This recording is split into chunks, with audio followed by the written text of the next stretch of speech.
Irv Mulligan out here looking like the mouth of the South when he first hit Locked On Podcast Network. Newcomer of the year? Oh, yeah. It's Locked On HBCU. Play my music. You are Locked On HBCU, your daily podcast covering HBCU sports. Part of the Locked On Podcast Network, your team every day.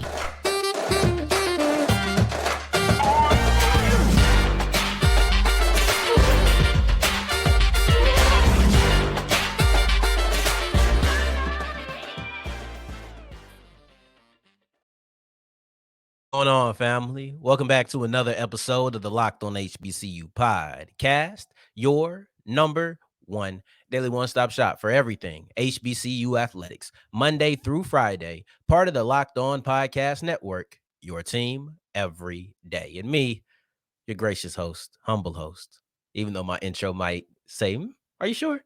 Yes, very humble. I am Darian Gray, a.k.a. the Mouth of the South, Texas Southern alum and former TSU Herald Sports editor and current contributing writer at USA Today's Saints Wire.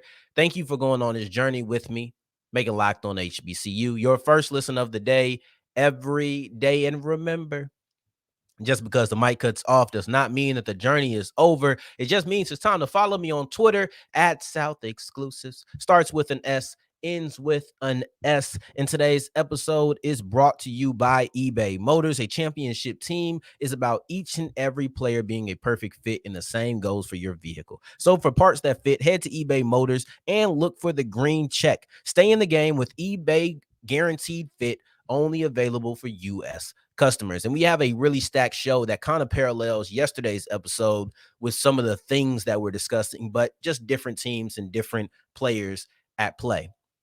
We wrap up with a conversation around another HBCU quarterback's health, Andrew Body this time.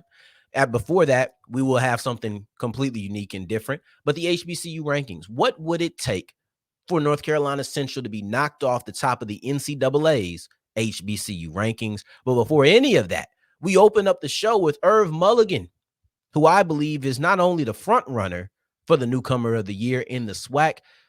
He's only a couple of weeks away from starting to run away with this thing. And yeah, the pun was intended. And, I had to give myself a little pat on the back at the beginning of beginning of the intro, really, just because, what's a podcast with no fun? Like, come on now.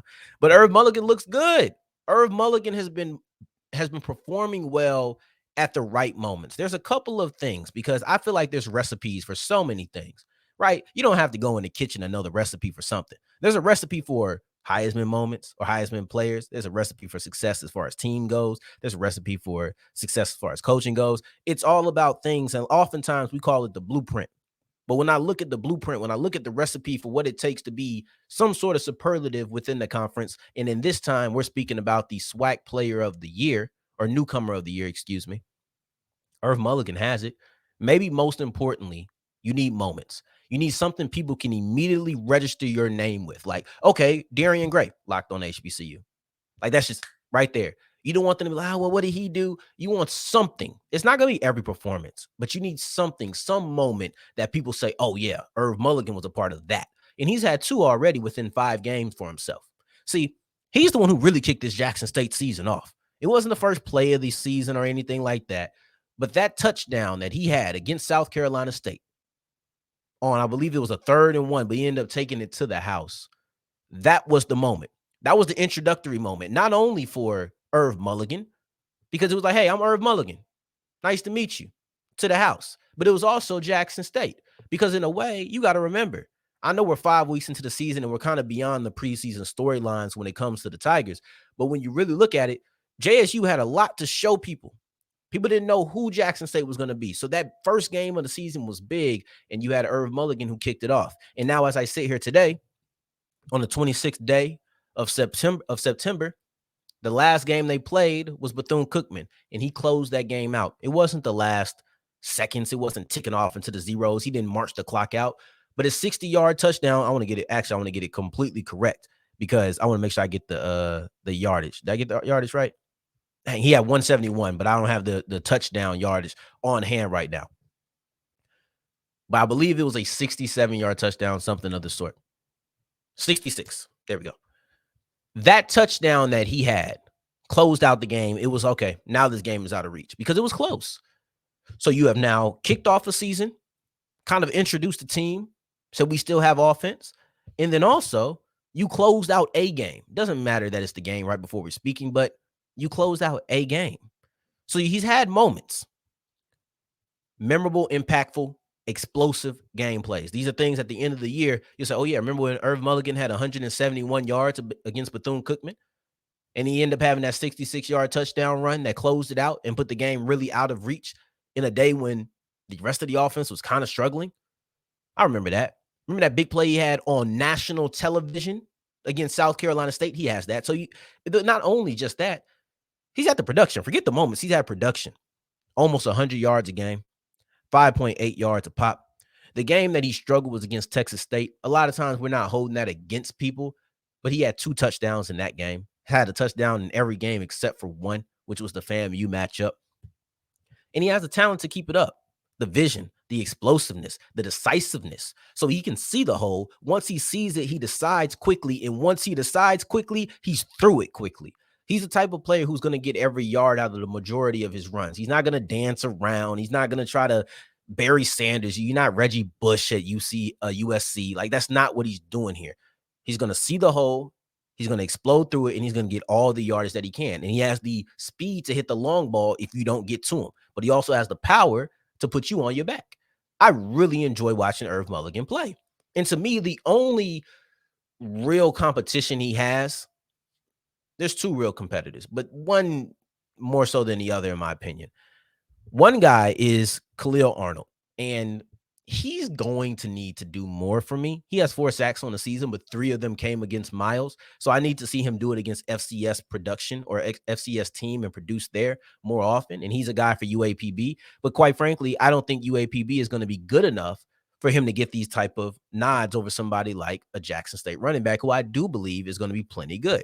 Team success is always going to play a part in these kind of conversations. But other than that, the real competitor to me is his quarterback, Jason Brown. I still have Mulligan ahead of him, but if Jackson State up and says we're going to be a pass-heavy team, well, they're on the same offense. And if you become pass-heavy, that's probably going to hurt your running game. You might not be able to average 100 yards per pop or per game, not per pop. That would be nuts. Imagine somebody averaging 100 yards a carry. It's not even possible, but like, imagine that. It's crazy. But if they decide to just say, we're going to go super pass heavy and we're going to start clicking and we're going to be on fire, then you could say Jason Brown. But as it stands right now, I'm looking at Jason Brown, who in this Bethune-Cookman game was outgained by Irv Mulligan. And listen, I'm not hating on him. I'm not trying to say he's not a good quarterback or anything of the sort. But the fact of the matter is, they have so far played 2 SWAC games. They played Southern, but that's not technically a SWAC game. In the 2 SWAC games that they played, Irv Mulligan has had more yards on the ground than Jason Brown has had through the air.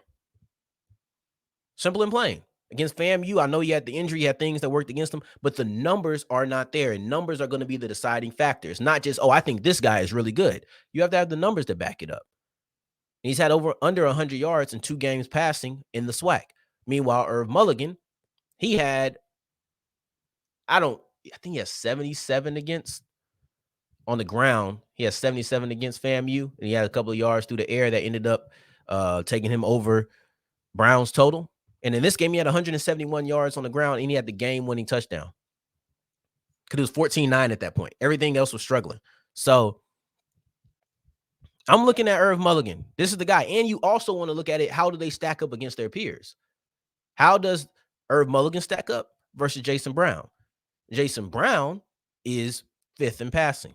Irv Mulligan is 1st in yards. But not only 1st in yards, also 1st in yards per game, because they did play an extra game. So it would be understandable that he's 1st in yards. But he also had yards per game. So if they play the same amount of games, Irv Mulligan will still be on top. Meanwhile, Jason Brown's 5th in yards per game. Like, it's a difference to me. And right now, unless something changes with the offense, if the pattern continues, when I'm looking at Irv Mulligan, it's not just comparing him to Jason Brown. For me, Irv Mulligan has the recipe to being the newcomer of the year. It's just about continuing to cook.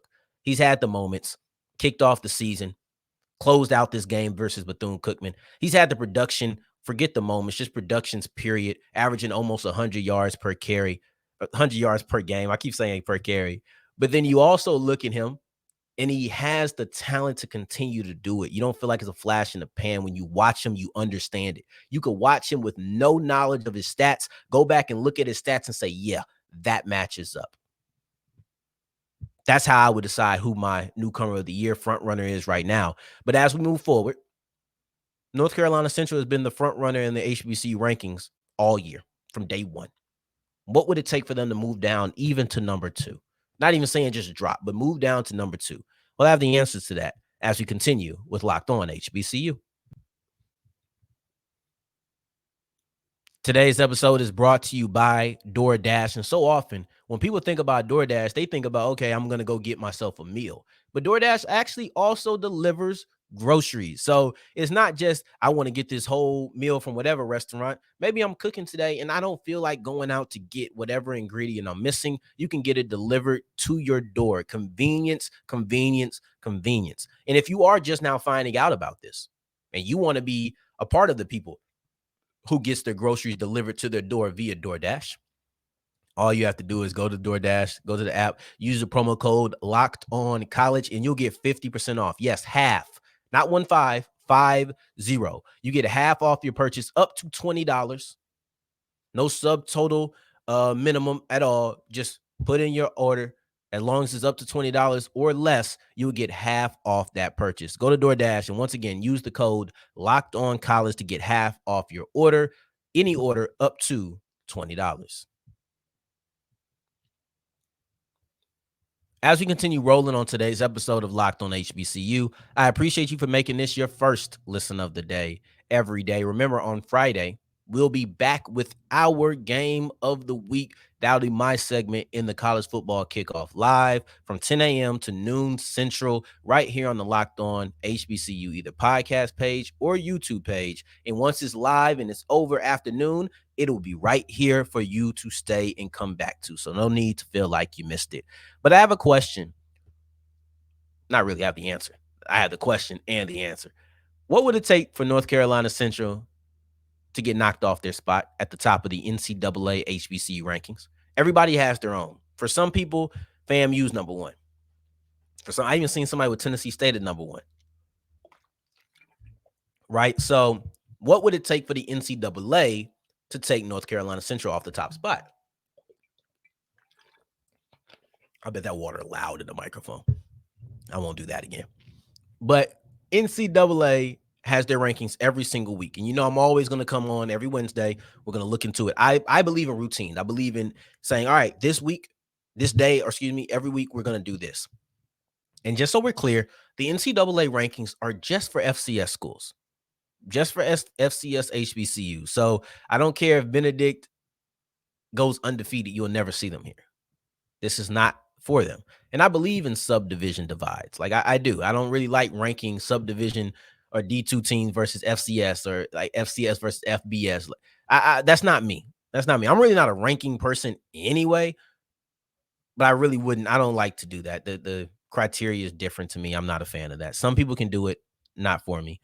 And I probably won't comment on any of those lists either, to be honest. But these are the 5, and it's been the same 5 for the last 2 weeks. North Carolina Central, FAMU, Tennessee State, Jackson State, Hampton. Same order, same 5. It's that way this week.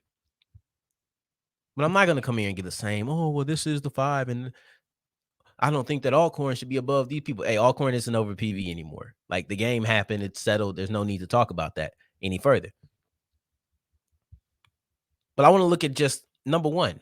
Because for the all year, 1 and 2 have been North Carolina Central and FAMU. So the question becomes, what would it take for North Carolina Central to be off of that top spot, even if that just meant switching out with FAMU? I think FAMU missed an opportunity to take over for that. Maybe they didn't beat West Florida enough. The NCAA rankings don't value wins over D2 teams, to be honest. So it might not have mattered how bad FAMU beat them, but that just so happened to be the same week that North Carolina Central lost to UCLA. So because of that, I don't think it mattered. It was like, you didn't have a good win on a week where they had a bad loss. And the NCAA rankings don't really care if you lose to a FBS team. That doesn't matter to them, you know? So I don't even want to say what would it take for anybody to jump North Carolina Central. I only have two people in my mind, and it's only the two teams, maybe three, but it's FAMU, Tennessee State, and maybe Hampton, but not really, especially after losing Norfolk State. I don't think that. I think it'll take a little bit more. I think that Central could drop below FAMU or Tennessee State without a loss. Without a loss. And it would take a lot for Tennessee State. Like, they would have to continue this stretch of being really good. They would have to be one of, if not the best team in the OVC Big South. But for North Carolina Central, let's look at them first. So Central, they're coming into this week against Campbell. I don't know. I still have to. I haven't looked at the weekly presser yet. If you have, and you can inform me, what was the update on Davius Richard? I do plan on doing that before tomorrow's episode because we will talk Central versus Campbell. But I'm looking at Campbell, Elon, two CAA opponents. How are you going to stack them against each other? Are you going to say, hey, Campbell's not really a good CAA team, so losing to them, that's not that good. Elon, they're 2-0 in the conference, so losing to them, we understand. Are we going to keep them at 1? Probably not. I would assume that if they lose either one of these next 2 games, you would have to drop them below at least FAMU. At least FAMU. I would assume so. But Tennessee State is the interesting one because with Tennessee State, they're going to face teams like Elon and Campbell every single week. And let's just be real. Like it or don't like it, these teams are more respected than the HBCU teams. If Tennessee State goes on to win the OVC Big South, the NCAA rankings will probably put them at 2. They might put them at 1, depending on how they look on the way they're there. But they will probably put them at 2 and no lower than 2.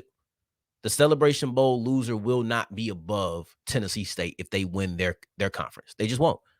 And as they continue to stack up wins, those wins will be more heavily weighed than the SWAC and MEAC wins in this poll. I can guarantee you that. I don't need to talk to Stan Beckton to know, but I feel pretty confident in that. As for FAMU, they already played Alabama State.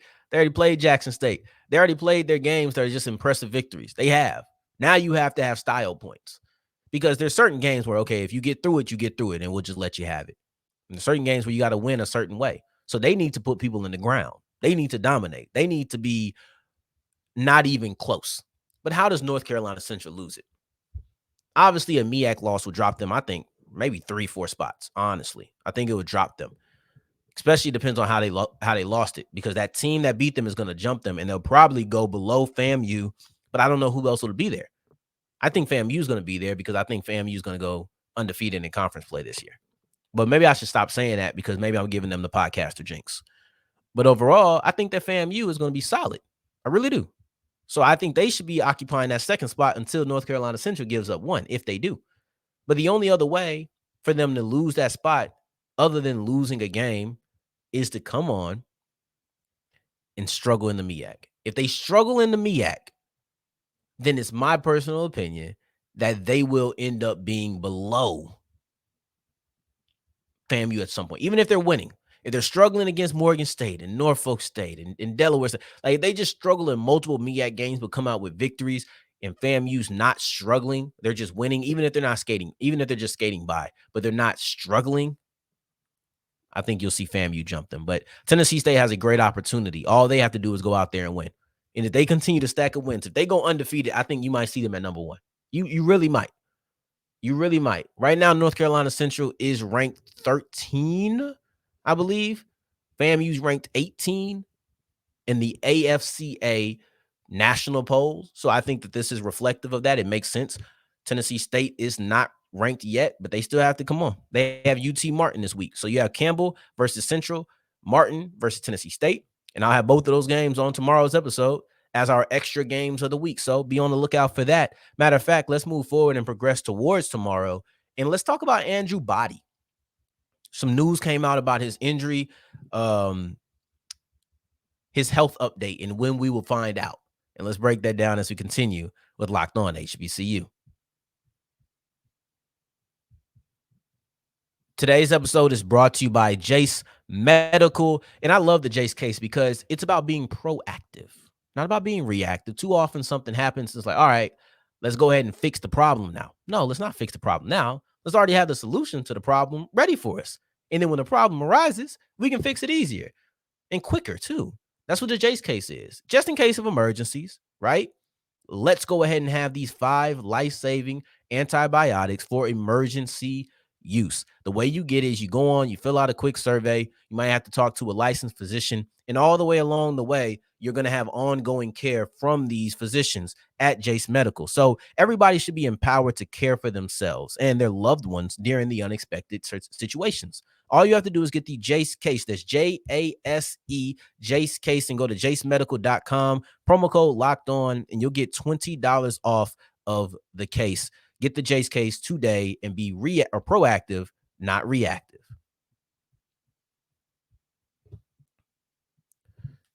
As we continue rolling on today's episode of Locked On HBCU, I appreciate you for making this your first listen of the day every day, making it all the way to segment 3, and I thank you 2 times for that. Andrew Body. I'm looking for an update on his health. I'm looking for what's going on with Body. All right, I don't have any inside information. I didn't do my digging. I saw this. I was in the middle of podcast prepping. I saw this and said, let's record. Literally.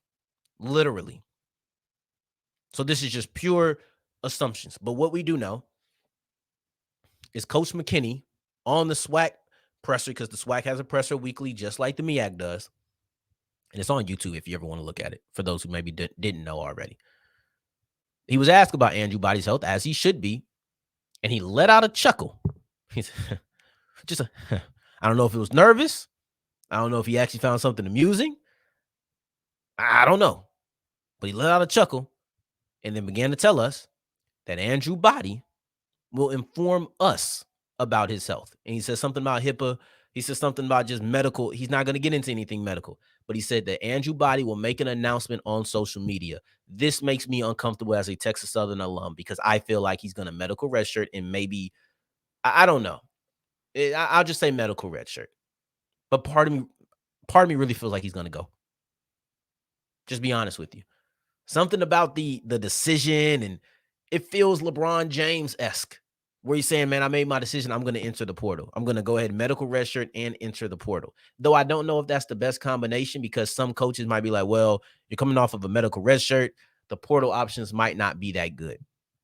But I do feel a medical redshirt on the way. Once again, I do not have any inside information on this situation. I saw this news and I said, let's record, let's pod. You won't hear it until the morning, but I did it immediately. It's still sun out right now. But what we do know is it's a shoulder injury. What we do know is he's had to sit out the last 3 weeks because of it. He's likely not going to play in homecoming. That would be crazy. That would be crazy if maybe the Friday before homecoming he says, I'm back. That would be exciting. Let me be more optimistic. That is an optimistic option of what he could come on here and say. But the only thing we do know, and I seen a tweet about it, the countdown has begun. No update on what day it'll happen. No update of the severity. We just know that Andrew Body will speak on his own health. And because of that, it's kind of weird that he's speaking on his own health. I'll be honest with you, but I like it. I find it odd, but I like it, because look, I told you, I didn't like how it was being handled. I felt like we were losing information or not getting the right information. So I like being able to hear it straight from Body, because I think I'm going to get the right information if he's talking about it. But there feels like an aura of finality around it. The chuckle didn't make me feel great either. But because the chuckle kind of felt like, all right, McKinney's not, he's like, I'm tired of talking about this, or I wish I could say something like that. Anywho, I'm not a body language expert, and I'm not here to put these emotions on McKinney and have people feel like he's feeling some kind of way. I retract that statement from the record, or whatever they say. But for me, I feel like there's an aura of finality around it. There we go. When Clarence McKinney said that Andrew Body will announce his own health update on social media, it feels like either medical redshirt on the way or I'm coming back next week. There's just some sort of finality where I couldn't imagine a player coming on and saying, hey, I'll be out for 2 to 4 weeks. I couldn't imagine a player saying, I'll be back after the bye. That's just not what I feel like is coming on next. To me, when you say Andrew Body will make the announcement, this is something that either he's immediately playing, maybe next week, maybe he'll miss homecoming. Hey, I'm coming back after homecoming, because we don't even know when he's making the decision. But I would assume sometime in the next 7 to 10 days, right? Sometime before who they play on the 14th. They might have a bye week that week. I don't know. But they play somebody on or the 7th. I think Body will have his announcement before the 7th. Before that's that game on the 7th, I think he'll have his announcement, and he'll either be telling us, I'm wrapping it up, medical red shirt, or I'll see you guys on Saturday. That's the way I feel. But who knows? Maybe you get a homecoming surprise, and he says, I'm back out here to tear up Lincoln.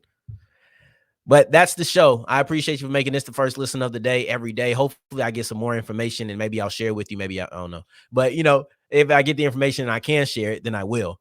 But as we continue tomorrow's episode, we'll be back with our extra games of the week. And then also, I have a group of teams who have good defenses that are being wasted by bad offenses. And let's get into those players on those teams on tomorrow's episode.